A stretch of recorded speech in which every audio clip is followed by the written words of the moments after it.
Alright, if for whatever reason you have a hard time getting this screw off, what I'd recommend is you can coat the screw, preferably in white vinegar. If you don't have white vinegar, you can use apple cider vinegar.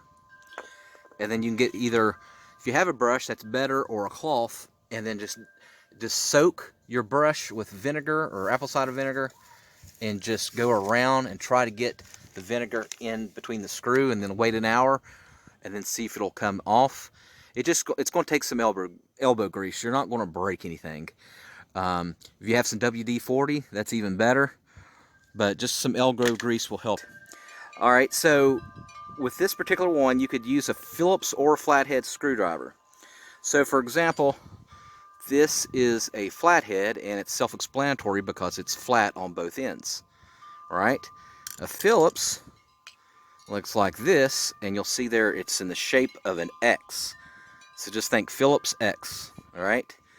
And with these particular two, I could use a Phillips or a flat. If you do not have a Phillips or a flat, you can actually just use a butter knife. And a butter knife will work pretty much the same way. And when you turn the screw, and I already got these pre-turned, the only thing that you have to do is put it in there, and what you're going to do is you're going to go counterclockwise to your left. So just think lefty-loosey, righty-tighty. If I'm going to tighten it up, I go clockwise to the right. And in general, the majority of the screws in the world are lefty-loosey, righty-tighty. Now, you might be asking, well, I don't have a Phillips or a screw in my car, and I don't have a flathead, and it looks like a pentagon, like a solid piece. Well, that's called a hex screw.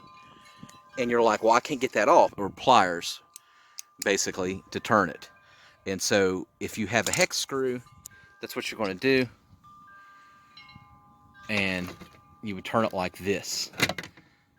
Same way. It's going to be a little bit more difficult, right?